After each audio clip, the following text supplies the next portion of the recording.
You're listening to the Photography Brothers podcast, and we have a very exciting episode in store for you. I know that I say that every single week because it always is, I guess.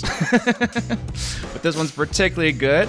We have a great guest for the show today, and we won't reveal the guest just yet.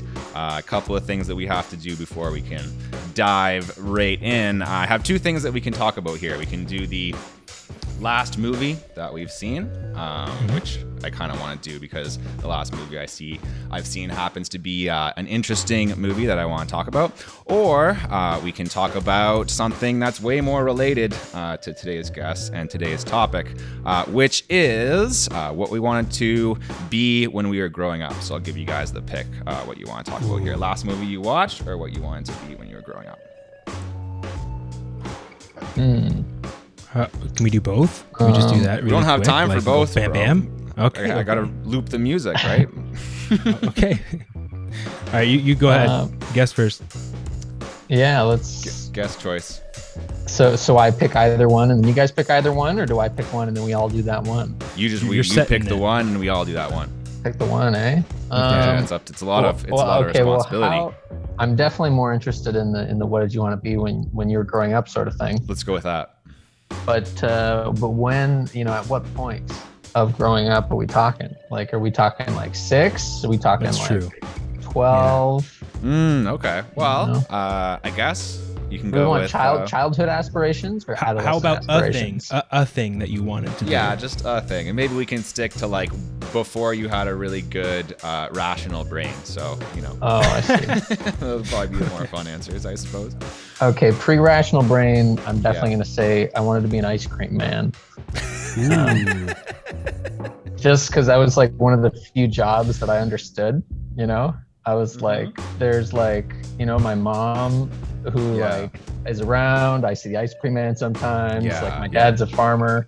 So I didn't have many jobs, that I understood. But I was like, this seems great. You just like bring, good times to the people. And like everybody hears you coming and they're like, sweet, it's that guy. I wanted to be that guy. It is a good business. The ice cream truck guy, he understands supply and demand, right? Like the ice cream truck is there. You can get the ice cream and then it's gone, dude. If you didn't buy that ice cream, like you're not going to be debating about the price of ice cream when you know that like he's going to be out of there. No, I like that one, dude. And it doesn't shock me that much. You've got a pretty chill personality. I think maybe that could be a role for you, man. You could play an ice cream man in the movie. Michael, what do you got, man? Pre-rational brain. I'm gonna say I wanted to be a hockey player. I wanted to be on the Maple Leafs. Right on. Yeah. Good aspiration. Yeah. And how's that going? Didn't know how to skate yet, but sent in some tapes, waiting for Sheldon Keefe to get back to me. But I really thought after the 26th submission that I would get something back. Yeah. Well, just keep trying, man. Keep trying. Keep working on that skating, and maybe one day you'll get there. You'll get there. You can. Thanks. If you ever need someone to practice goalie for you, I'll come and take a few pucks for you, buddy. What about you, man? For me, I think, there's like the obvious one of like always wanting to draw. I guess maybe being like a comic book artist or something like that. But I never really thought about it that much when I was a kid. Like I never was like, oh, I'm gonna do this particular thing. I guess a little bit like Reid. I just kind of was like, what's something that like somebody does around me or whatever. And I was like, that's a job. When I was like 15 or something, I definitely wanted to be James Hetfield. So I don't know how I was planning to pull that one off because he's already James Hetfield. But I was like, if I buy the same guitar that he has, then maybe, right? There'll be one when he's finished. They'll need a new one, so then you'll be ready. They're gonna need a new one. I can't grow a very good beard. That's never been something that I'm great at. But I can play guitar pretty well, and I can play a lot of Metallica songs. So, Metallica, if you need a new James Hetfield, hit me up in the comments. And to demonstrate my ability to play guitar, I actually have a song for you guys today. So I hope that you're pumped for a song. You guys ready for a song? Mm-hmm. Pretty seamless transition there. I did, yeah. There we go. I know you guys weren't expecting I wasn't it. ready, but now I am. It's almost like this is 30 episodes in here. 31 episodes in. Wow, 31. That's like the end of the month, guys. If your podcast was a whole month, this would be the last day. Yeah. Well, I mean, if you consider February, it's like, we're not in it, but it's like we're doing overtime. You know what I mean? Yeah. Mm-hmm. And then, that's actually a good lead in, because next month we're going to do a podcast every day.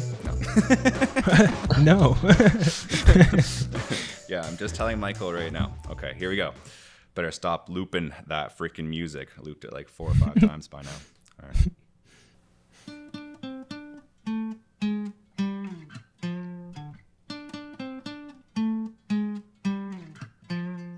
Cameras are on,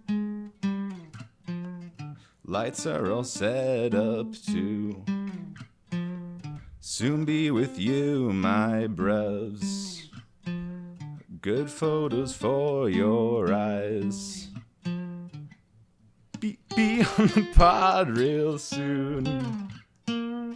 Upload before the stars start falling.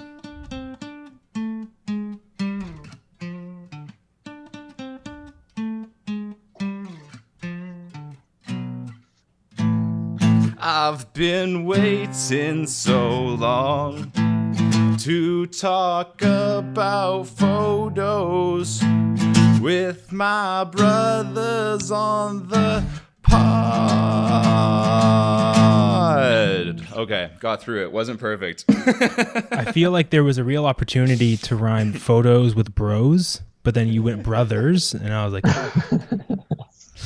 Anyways, regardless of me not being able to play that song very well, this is the Photo Bros podcast. As I said, thank you, Michael, for your support. I'm your photographer, Jared Poirier. We have another very talented and handsome. I don't know what the word magnanimous means, but I'm gonna use it. Magnanimous, creative. Who are you with the ponytail? Me? Yeah. You. So, I am Michael. I am also a photographer as well. And yeah, so that's that. And I refuse to be associated with that word until I know what it means, by the way.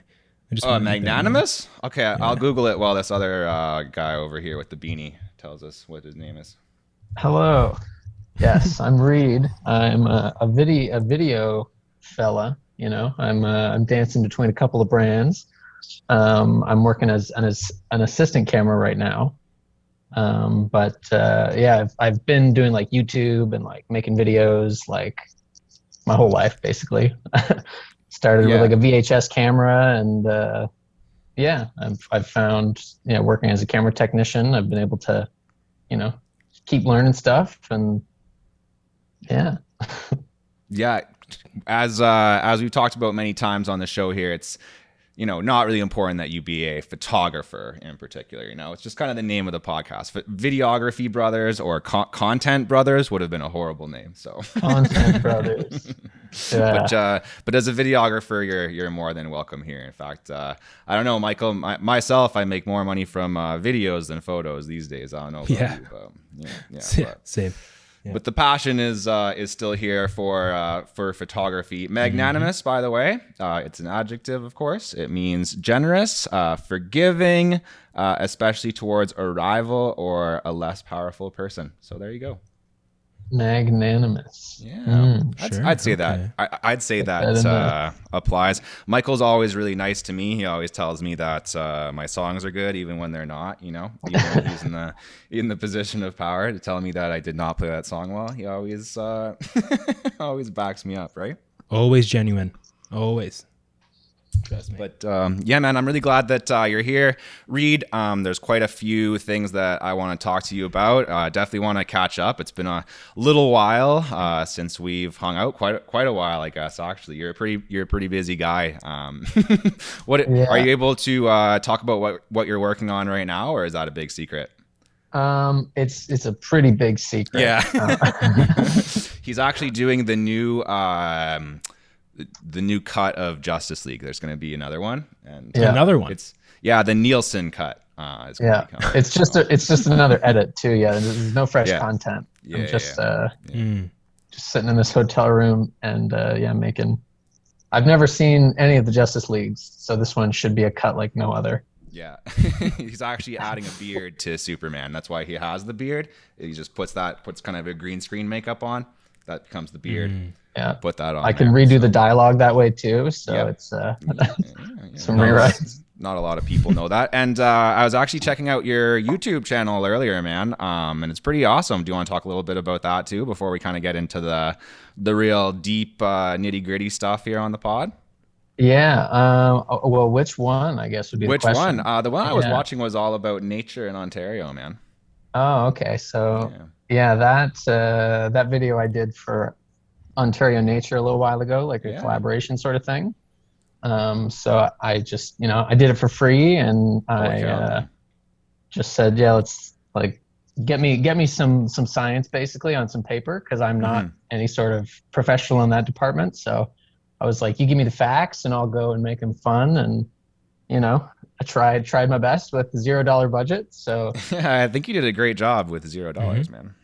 Yeah, thanks. And before that, I worked on a show called Let's Go Learn Stuff, which was like a learning show for kids. We did like 10 episodes.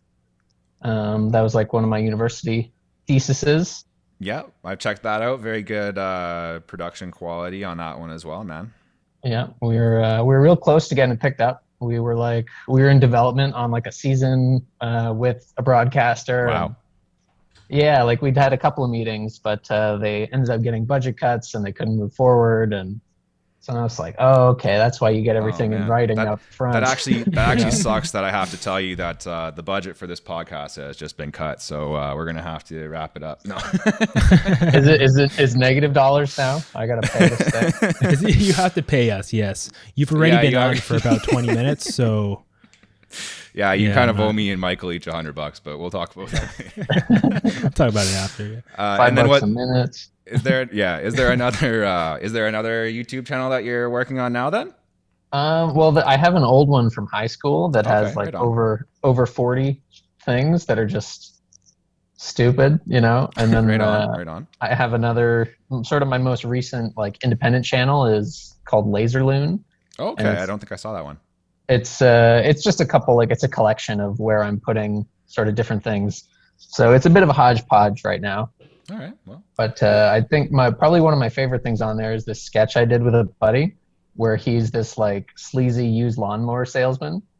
And then I'm this guy that is just obsessed with barbecue sauce. And the two of us cross paths and some sparks fly and right on, man. That sounds cool. Yeah, I'll link it. I'll make sure that we link that stuff down below so that everybody can check it out. You put a lot of work into your stuff, man. I mean, like I make content and, I'm even doing, obviously this podcast is weekly. I've been doing YouTube content, like about 2 videos a week on there. I keep up with the uploads and whatnot, but I definitely don't reach the level of quality that you're able to put out, man. Like honestly, like I'm very impressed by what you're able to do. So, oh, thanks, Jared. It's 4 years of Ryerson hopefully got me somewhere. Yeah, I'd hope so, man. You had to pay them all that money, right? So yeah. We can talk a little bit about that too. Your schooling and stuff. I don't know, Michael. Do you have a official some type of education in photography? Like no, right? I don't think so. Neither do I. So not really. I went to Sheridan for a 1 year called Media Fundamentals, and so we learned about like different roles in the industry, and then learn Photoshop, Premiere, and kind of like. Yeah, stuff like that. It was cool. That's actually where I like had a course on photography that got me hooked on it. Man, see, I was wondering why you guys are so good. I have a degree in political science, right? So. But hey, I bet you're using it for all your networking and stuff you're doing. It's true.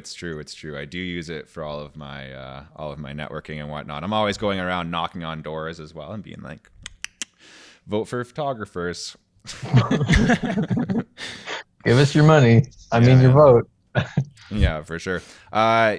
Before we get into the deep stuff, we are going to dive in here. I want to talk about, well, kind of, with this podcast, one of our goals when we have guests is really to tailor the episode to the guest and kind of touch on stuff that's really important to them. One thing that you had brought up is like, choosing your career path, like how to get into a certain path in photography or videography, right? Maybe before we kind of talk about the one that you've sort of chosen, we can talk a little bit about what some of your options were along the way. Obviously, we mentioned it's called Let's Learn Stuff. Let's Go Learn Stuff. That could have got Let's Go Learn Stuff. Let's Go Learn Stuff. That could have got picked up. You could have had like one of your YouTube channels kind of taken off, maybe let's talk a little bit about that, like what some of your options were in terms of career path, how it could have gone, before we talk about how it went. Yeah, like different opportunities that were available sort of thing. Sure. Like yeah. Things that were possible. Yeah. I think that'll be interesting. Yeah.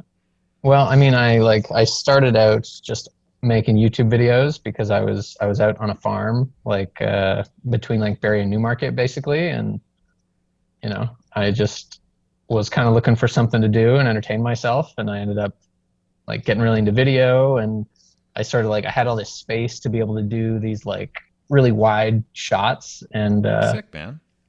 Yeah, we started it was me and my buddy Brendan Downey from high school, and the two of us, we started to get some traction at the school and in the town. I worked at the McDonald's, and people would come through the drive-through and be like, "Oh, you're the guy on the videos or whatever." And so that was kind of fun. And then I went to school, and being at Ryerson, I sort of stopped, I don't know, just doing these spontaneous things and started working on these sort of more curriculum-based things. And I stopped just making video projects, and I started learning theory and technical stuff. But I guess one sort of path that I didn't stay on was just keeping to make that those random videos every couple weeks, Mm-hmm, mm-hmm. Me and my buddy Brennan we try to have a video out every 2 weeks through most of the end of high school. And it was hard to keep up, and I couldn't do it with the workload that I had. But yeah, I do feel there was this sort of momentum that we had built up of where people were watching them, and they were expecting the videos. And then we came back a little recently, and we tried to do the barbecue and the lawnmower video. Mm-hmm. And we got a couple hundred views on it, but it was your audience isn't just waiting around for you. Mm-hmm. if you're not nurturing the audience and keeping content coming out, basically people kind of move on. And so just yeah. There's always there's an opportunity to jump back in there though, man. But yeah, I'm talking too much, Michael. Get in here. No. It's so. But I mean, was that what you were expecting? Were you thinking I'm going to come back and the audience is there? Was it the old channel also, but just a name swap, or you're just re-uploading on the same channel, same name, everything? Well, funny thing about our first channel is it's just covered in copyrighted music because it was 2010, 2011. Right. So yeah. I kind of don't want to draw much traffic to that channel because I don't want YouTube to be hey, all these videos have all this copyrighted music in it. So that's why I haven't posted anything on that channel for 8 years, because I'm hoping it can just stay up, like a monument in my past and not be taken down from copyright. Right. So it was under a new name, and yeah, I guess just, you always want to make something fun to watch, but I guess who is it for is a big question all the time. Yeah.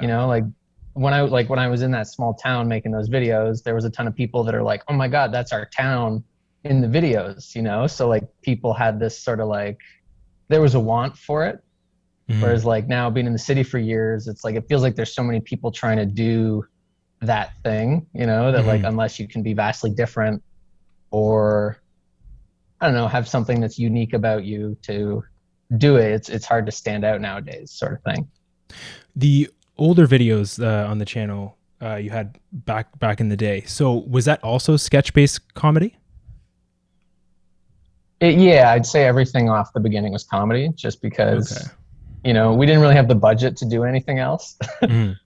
Like we did, one of my favorite videos that we did, it was like my first year back from university. It was sort of like the final video, if you will. It was like after first year in the summertime. And we made this zombie video where people Nice. kept getting concussions. And then people thought that they were zombies because they had concussions and they couldn't talk properly. And so it's this farmhouse, basically. It's these like group of friends, and they keep getting concussed and they keep thinking they've been bitten. So like the group keeps getting smaller and smaller, and everybody's like, please take us to the hospital. Like, and they're like, no, you're a zombie. yeah. Well, that one, like, we just got so much fake blood. And, I feel like it's kind of like a filmmaker's rite of passage. It's like, what's going to be your just like so much fake blood film? These days it would just be CGI blood splatters. Yeah. Oh, some corn syrup and some red food coloring. That's all you need. Bit of chocolate powder, like hot chocolate powder. That's a good mix. So who are you watching, like growing up, where you were kind of motivated to kind of make that content? I'm sure I can get that vibe from you that you're kind of a fun guy. You like to make jokes and you're humorous, but like what like instigated that thought of making like sketch-based comedy? Was it there a creator or? I mean, I always loved like SpongeBob. And True. Me too. Okay. Me too. Legit. like a good big one. fan of like Monty Python and like all those sort of just like the humor of it, Mm-hmm. And I had like a brief stint with stand-up comedy, but I find that a lot harder to separate yourself from the work, because it's like if you make a sketch and the sketch is bad, it's like, okay, that's a bad sketch.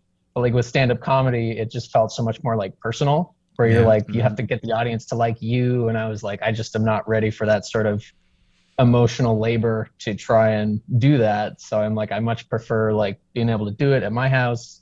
Like I figure it out, I sort it through, and then I can be like, here, look at this thing, You edit out all the jokes that don't work. Yeah, exactly.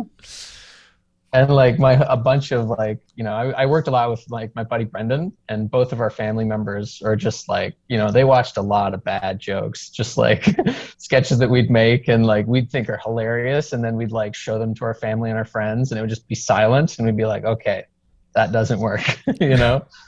It's how you know to workshop it. Yeah. But it is like, I don't know, I found like a lot of my early content that I was working on was a lot of sort of inside jokes that I would be making with my friends at school, Mm-hmm. And I feel like since leaving school and since leaving like some sort of community where there's like a group of people where you're like bouncing jokes off each other and like, I don't know, like you're kind of making new inside jokes every day. Whereas now, like I don't go and see large groups of people all the time to be having those like experiences that like inspire the jokes, and especially with COVID, like, Yeah. it's hard to come up with comedy that isn't like stale, like because you don't have anything fresh that's like coming into you. Yeah, the other day I went to the grocery store, and you wouldn't believe the crazy stuff. Yeah.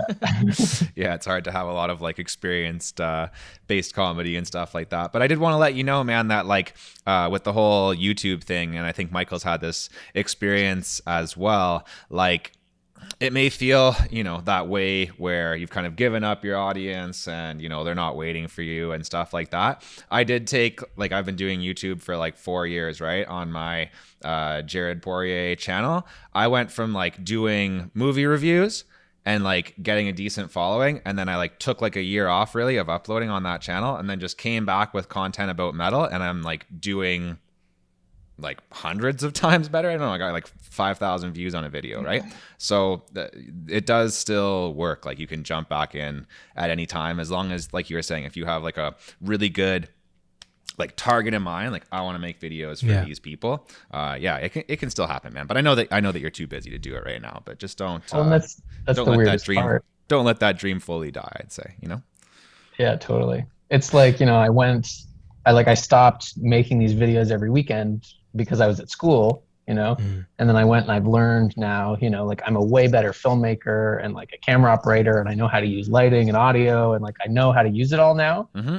but now I'm at work all the time doing that. Like, Yeah. It's you know, the and there does 22. like, I hate filmmakers that just make films about filmmakers or writers, you know? Yeah. It's a And like, big problem with comedy as well, right? Comedy about comedy. Yeah.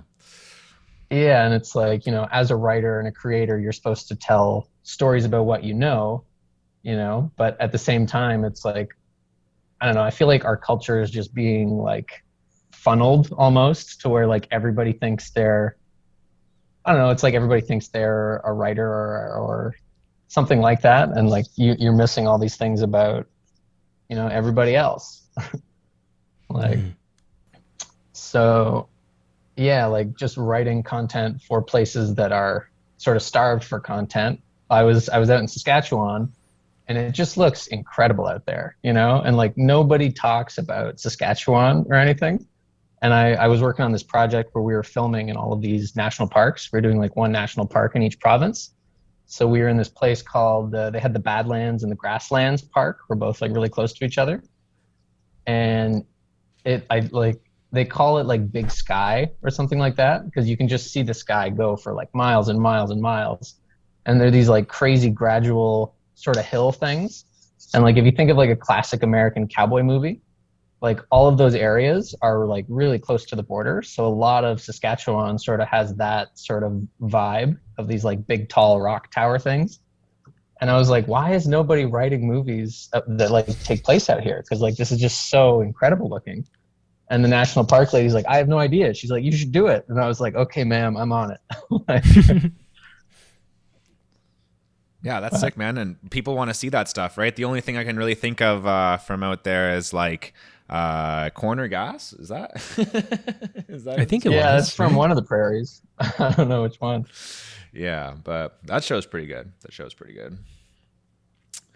But there's lots really that like you can that. do out there, man. Yeah, and it's good to see something different, right? Like there's so many people, like you're saying, in the city and stuff like that, right? That you're just like, I don't know. Even I was doing a photo shoot the other day, like in City Place, and I was like, what hasn't been shot in Toronto? Trying to find like new locations is pretty tough. So it's good that you travel a bit too, right? Yeah. Around. Yeah. We should probably get into the main topic of this podcast. We've only got about half an hour left, so I figure we better dig in here. We've talked a little bit about it, but I want to get into more detail, kind of get under the surface a little bit when it comes to choosing your career path, when it comes to like photography, videography. Do you want to really push and do content? Do you want to try to work on film sets? I guess the way to get into that is like, what did you kind of end up choosing, and how did you how did you make that a reality once you chose that was the thing that you wanted to do?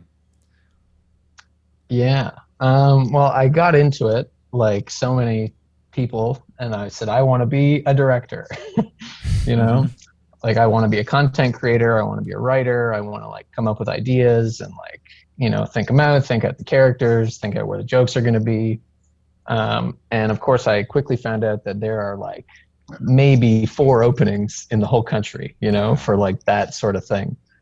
And if you don't know somebody that can suggest you, and me coming from a farm, not having many connections, I was like, okay, I really need to get like a tangible skill, like something that I can like offer when people are, because everybody says I want to be a director. Everybody wants to, everybody has these big ideas, but it's like, what can you practically do with your hands? Or like, what can you give me in a business exchange, which is, what the whole thing really is, which is unfortunate because, like in telling stories, you want to be able to tell them as they are, or like, you don't want bias, but of course it's a business, it's a job that I'm doing. So there is money involved, and it does feel, I don't know, it feels weird that like my passion and my hobby is also my career, because it's hard to keep those things separate, Mm-hmm. So the sort of the path that I took them was like my business and my job is as a camera technician. So I'm like, I know camera technology, I can do camera stuff. That's my hireable skill. It's what it says on his business card. I do camera stuff. Yeah. But you know, my hobby is, and my passion is still like writing and like coming up with ideas and like directing stuff. But then you almost get into this like corner where it's like, because I have all these technical skills now, I don't want to make something that isn't, you know, technically like very high quality. Exactly. But at the same time, it's hard to make those things without, you know, money. And tons of time and somebody else's money. Yeah. And a crew. Yeah. Yeah.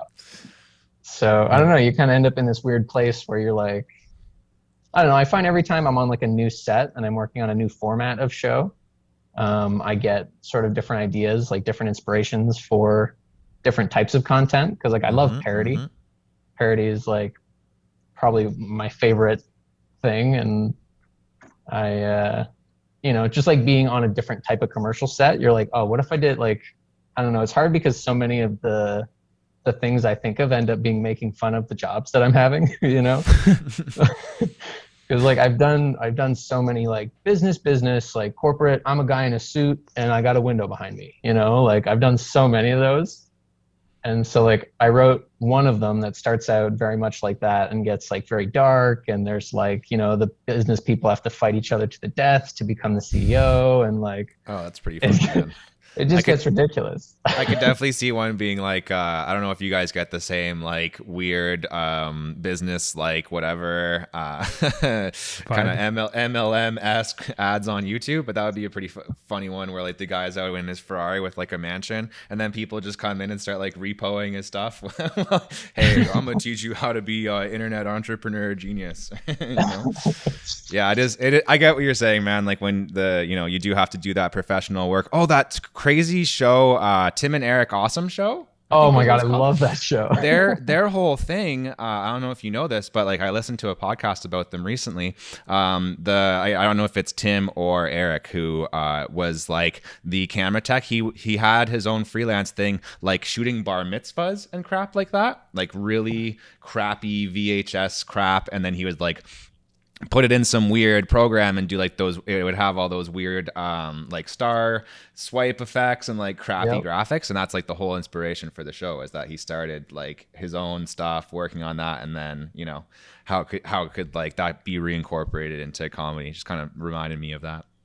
That's cool. Yeah, I didn't know that he specifically like was doing that. I knew that it was like sort of inspired by local TV, you know, like the whole local news station content thing, but yeah, like knowing that those are actually like the crappy presets and like, you know, it really flavors the show. Like for sure. Yeah. And it looks really like legitimately like a crappy production, because that's what he was doing. You know, but that's pretty interesting. And yeah, just the overlap between like personal and professional work. Like the only reason why I ever started this stuff in the first place was just because I was obsessed with YouTube. Like, and I was like, I want to make YouTube videos.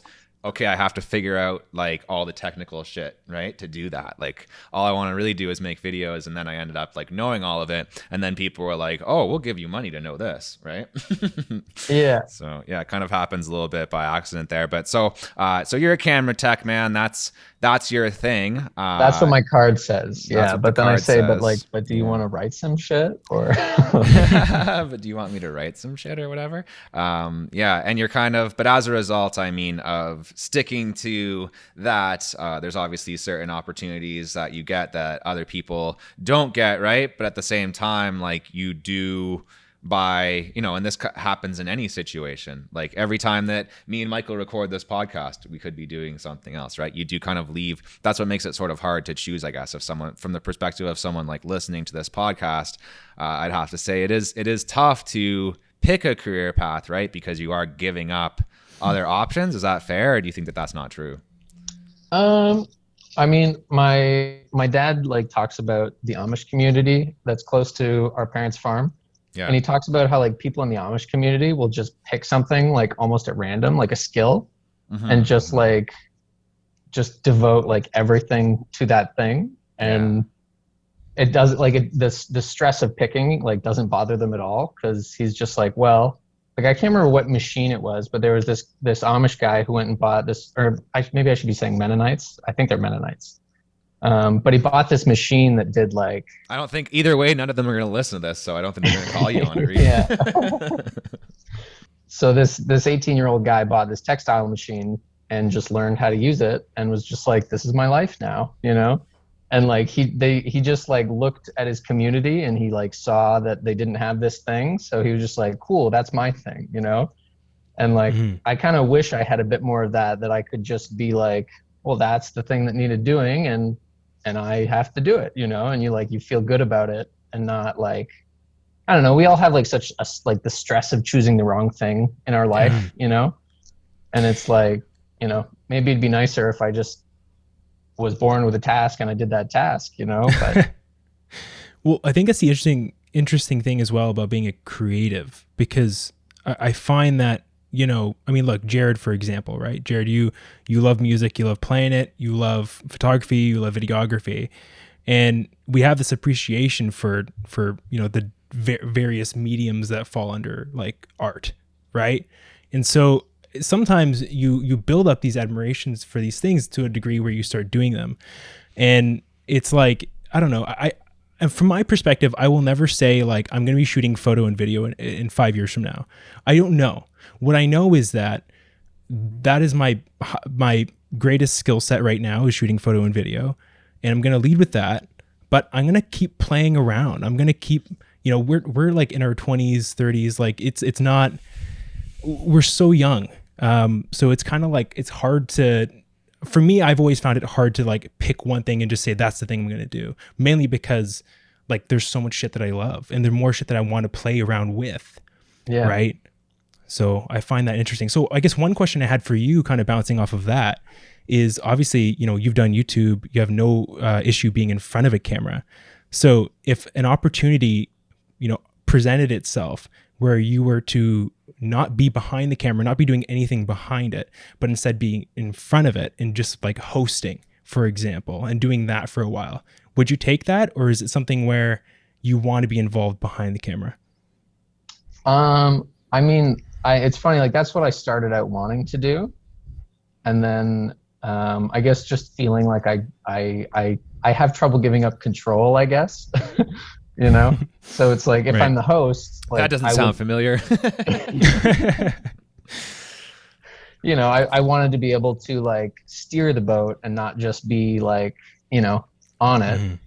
But at the same time, like I do, like it's a hobby of mine to act and to host, but it's like, you know, I would never give it more than hobby energy, you know? Like I was offered a role in a film recently, and I was like, cool, and like I auditioned and I got it, and I went to one of the rehearsals, and I was like, I don't know, I'm just not feeling it right now. Like it was a drama, and I had to be very like vulnerable sort of thing. Okay. And I'm like, ice cream man, very vulnerable ice cream man. Yeah, I do have another script about an ice cream man. It's pretty good. His name's Ice Cream Man Dan, but we can get into that later. So would it have changed if the role was like more comedic in nature, maybe like the type of humor that you enjoy? I mean, yes. If somebody came up to me and was like, hey, would you do this? Like, of course. That's like sort of my one thing is I always try and see opportunities, you know, as they are. I try to not get too, I don't know. I try to be open to new things and to mixing different things. Like I'm in Halifax right now. You know, I got this call for this job like 6 days ago. Oh, wow. And they're like, and now it's almost 2 weeks ago. But when I had to fly out, it was like, we need you to fly out in 6 days. Do you want the job? And I was like, and then they were like, it's this much money. And I was like, okay. I think we can make this work. Yeah. I was like, this is like a happy pain, you know?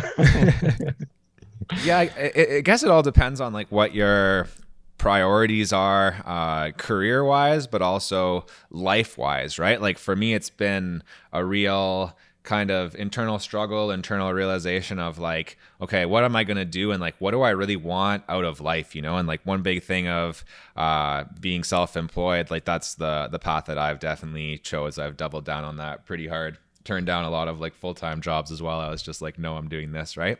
There's freedom to it for sure. There's like, I can do pretty much whatever I want. No one's really like bossing me around. There is a lack of security in there as well, right? But those are some Definitely. things to consider, and when you do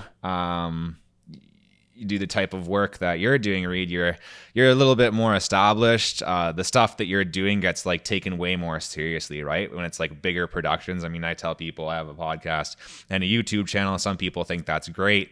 There's not the same level of legitimacy there. I mean, that's one thing to be concerned about. Not the same level of job security, right? Like you got to worry about those things. Were those kind of considerations of yours when you were choosing what to do? Yeah, for sure. I always also wanted to be on a similar sort of thing. Like I wanted to have my own production company. The biggest thing I just needed, or I had a problem with, was producing, like always being on top of like my emails and like, whenever clients like, can we change this? Can we change this? And then boring stuff, dude. Zoom meetings, just like stuff, having to ask for more money. Yeah. Like all of those things. You just want to work on the stuff, the fun creative stuff. Yeah, I get that. Yeah, exactly. So I found like being a contractor or a freelancer as, a technician professional. Yeah. It's a lot easier to turn my time into money. Nice. But I also don't have the freedom of like being at home for a really long time, like because I have been working for a while as like a one-stop shop video sort of thing. Yeah. Like I'll show up and I'll shoot it and I'll edit it and I'll get the whole thing done and out to you. But like you end up working on one project for like 2 months, Yeah. Like I was working on this music video series, which it ended up being like a 45-minute sort of live performance that was like, I tried to cut like a music video. And, that thing, I made half decent money off of it, but I had to, ask for enough money knowing that like, I'm going to work on this for like 2 months, Yeah. And like, it's going to take all of my time, and just communicating that with a person that, like you're only going to see me 2 days, you're going to see me when we shoot it for those 2 days. And then you're not going to see me. You're going to email me for 2 months, but like, I'm going to keep working on this thing that you've assigned to me for this long. So it's hard. And I don't know. I just don't enjoy like, nickel and diming and like just trying to get all the money out. Like I would much rather somebody else do all that and just say, Reid, you show up, here's like a couple $100 or however many like money for the day, and then I go home and then it's done, and I don't have to keep editing and transferring cards and, but at the same time, in a way, I envy that for sure. Yeah. But then, like my contract ends and then I get home and it's like all of those, all the balls that I had rolling with these little clients. It's like, some of them have gone off and found other people, or, like I was working with this car company. They're like a car selling, like website sort of thing. And I edited this video for them, and it took a while, because we ended up making like different versions, because they wanted like a rectangular version for stories and they wanted a square version for Instagram and then a wide version for YouTube. And, and it wasn't the most fun work, but it was like, I got to do it at home. I got to like get up and walk my dog and like make breakfast in my own house. And, I enjoy all of those things, but I find this, what I'm doing here, by just like giving someone your full day, like I'm yours for 12 hours. And then just give me some money and then I'll go home, like it's, and it's not an easy spot to get to either, like where someone will pay you enough money so that you can not work for a couple days. Mm-hmm. And I got really lucky with like, my friend's company, Composite Film. And they were like the first company that would actually pay me like a full camera operator's rate. It wasn't like, here's $150, thanks for the day. Yeah. It would be, you could make like $1,000 in like 3 days or something. And then it's like, okay, cool. Now I can like, I just have to find something that'll give me another $1,000 in 2 weeks, Right. And then, you're piecing those together. But it's hard. And like, I feel like there's sort of a layer of, I don't know, like people that didn't make it because they're not the best to work with. And you sort of like, when you're entering, you sort of get into this layer of people that haven't sort of gotten past a threshold.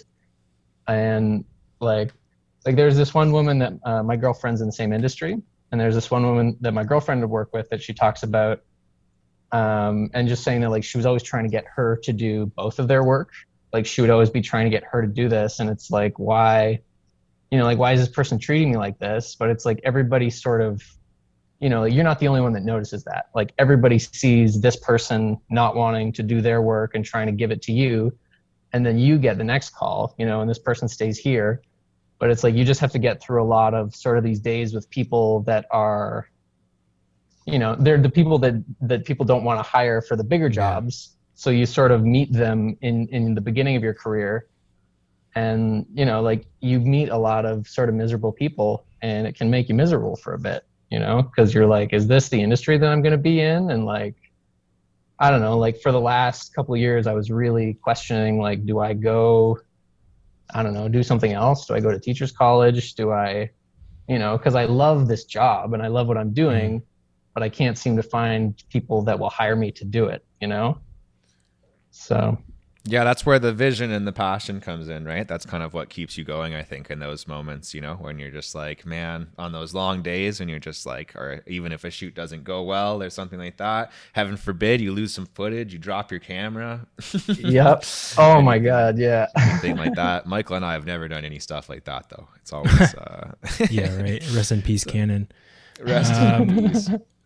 One thing I found interesting. So, I mean, I love everything you just said. It was great. Like there was the point you brought up about, you were shooting that like music video-esque style project. It's a 45 minutes. So 45 minutes after it's been edited, right? Yeah. That's unreal. Huge. Like that sounds crazy. And so, yeah. Sorry, go ahead. No, go ahead. I was just gonna say, and like the people that had hired me didn't usually do videos. They usually did live events. So they were used to just hiring a live event videographer. But like they don't understand that like, that guy had a whole stage and a crowd and like all these cool things he could shoot. Whereas like for me, it's just me in a room with this artist, and like I have to try and make it look flashy and, and sort of feeling out the person that is hiring you and figuring out what their skill level is without offending them, because like I got there and I thought that like this person would know exactly what they wanted and they would tell me what to do and, what they were hoping for. And I got there and he was like, all right, go, and I was like, That is definitely an exhausting part of being a freelancer is like the communication side. Like you have to be a good communicator. You have to be able to read people really well and then in turn be able to almost like adjust and communicate like the right way to that person. And so one thing I thought like was interesting about that whole experience, like you're talking about, then you have to go in, you got to edit for 2 weeks. You're tied up in that project. And I mean, when it comes to like photo work and video work, like I feel like the best marketing for you is always going to be like going out, having the great experience. They loved having you on set. You send them the work and it's like, oh my God, this is awesome. I want to start doing more of this.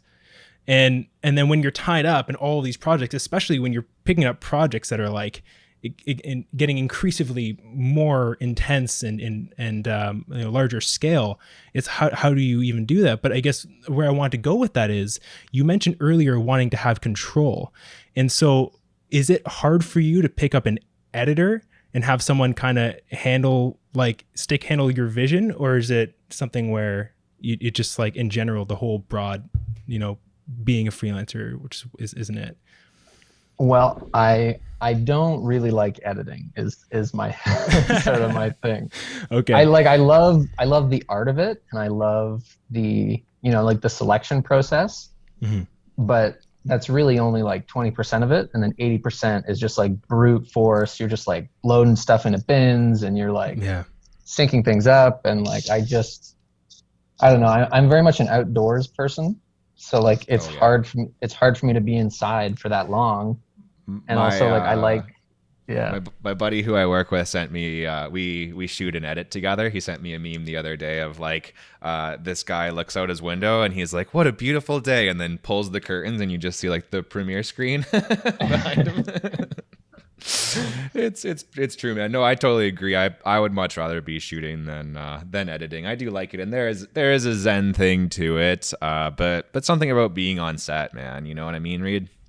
I do. It's, you know, and when I get into the computer room with it and I look at it, I'm like, oh, this already happened. You know, I'm like, the fun has already, I experienced this, you know, let's just pass it on to somebody else. Why are you reliving this? And imagine people who are still releasing like director's cuts and craps of their movies, like, you know, 10, 20, 30 years later. Like, just, I would want to do that. I would just be glad it's done. Yeah, I definitely, I welcome, you know, and giving something to an editor, like to somebody who has fresh eyes on it, you know, like sometimes they see something that you don't see at all, you know, like an example in that car commercial that I was doing. So someone else had shot that before I was put in contact with these guys. So I was working off of someone else's footage, and they had this really cool shot of like a car being lifted up on this like mechanical lift machine thing. And the guy, like, he just had said he totally forgot about it, but I put it like right front and center, and I did a little like keyframe, you know, where like the screen is like following the car and like zooming out at the same time.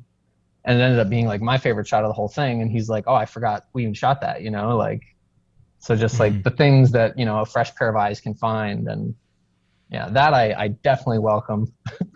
Please, someone else edit my work. As I always say, if I didn't have Michael to co-host this podcast, I definitely wouldn't have made it to 31 episodes. It would never happen. So, you know, collaboration is definitely part of it. As always, with our guests, we could probably record 2 hours at least, maybe 3, 4, if you guys want to keep going. But we've got about an hour of podcast here, so think we might wrap it up if that's cool with you guys. One thing that definitely came through though, Reid, I'm really glad that we had you on here.